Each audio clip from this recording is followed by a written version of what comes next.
Before I start this video, I want you all to understand something that I know for a fact. Psychiatry and Big Pharma have gotten away with horrendous things. These are vulgar knaves, and they create melancholy in the world, and grief, despair, lamenting and suffering. In the future, they are going to use brain scans such as Dr. Amen's brain scans, and they are going to use the research of geneticists and other microbiologists and what have you to say that we have certain genes that are linked to schizophrenia. Keep in mind that the bloodlines of the Illuminati are carefully preserved, and they also try to maintain them with a eugenic scale as much as possible. However, they will cover up for themselves, and they will accuse sane people of being mentally ill, and they will use fabrication and falsified evidence to do so.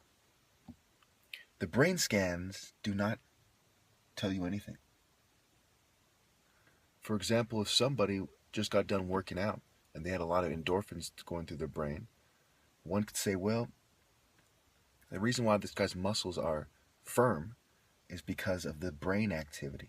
And the reason why this other person's muscles are unhealthy is because of the lack of brain activity. The lack of endorphins and the chemical makeup of their brain and the chemical imbalance of their brain. But it's more complicated than that, and to truly understand what is going on is something that science will never be able to do. But they will claim they can for the purpose of control, because the pseudoscience of psychiatry is ripe for exploitation. And when you look at the patches, for example, the exploiter patch,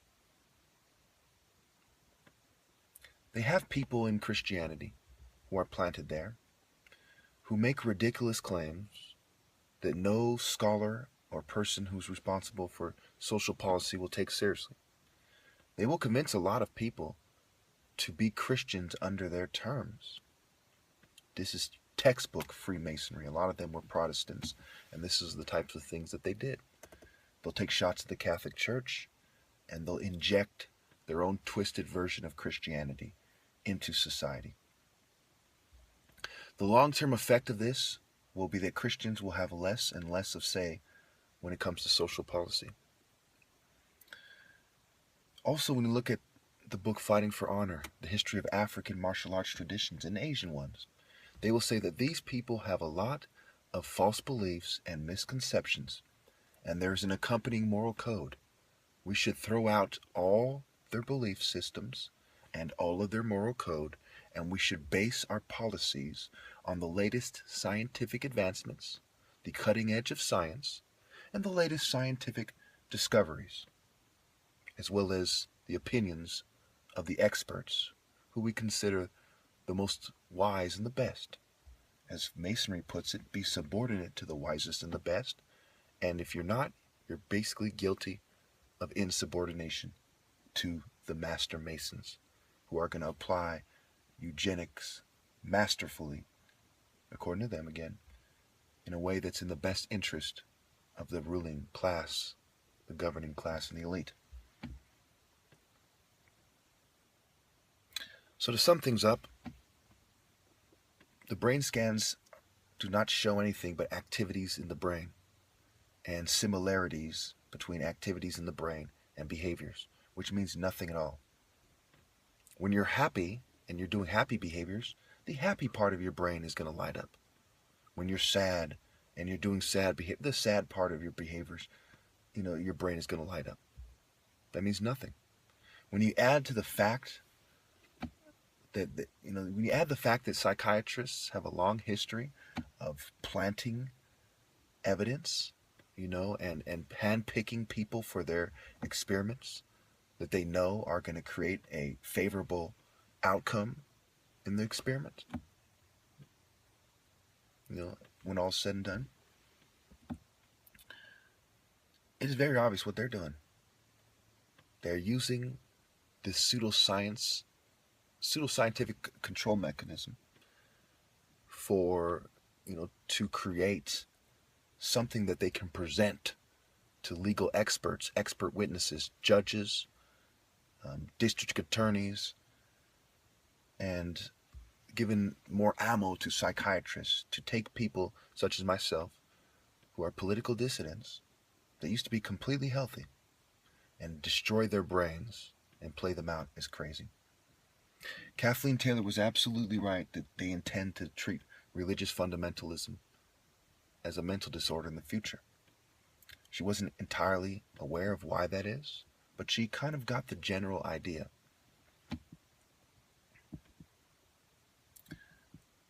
They intend to do that not because religious fundamentalism is a mental illness, but because people who stick to the moral code of mainstream religions, transcendence,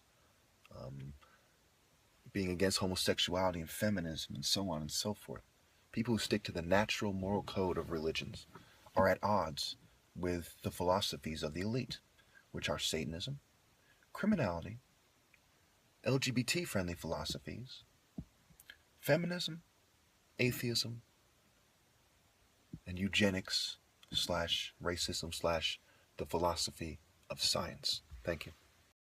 Also bear in mind that in the occult, they believe in rebirth, the phoenix rising from the ashes. A famous story in Greco-Roman paganism. The rebirth, the phases or the stages of life. So when you're in the psych ward or going through therapy, they treat you like a child so that they can gradually recondition you. You start off with a higher dose of medication, typically, being treated a certain way by your parents and the doctor. Your parents are guided and advised how to treat you. And as they take down the dose, they start treating you more and more like an adult. And this is to mimic child rearing, child development, conditioning, and the stages of rebirth to recreate you or reinvent you. So, how are you doing? Did you take your pills? Oh, how are we feeling today? And finally, they start treating you more and more as an adult. So how's the job search going? And they say that it's because you have to be, brought back to reality, or this is the process of treating a patient. But it's actually the process of mistreating and reconditioning and reinventing a patient.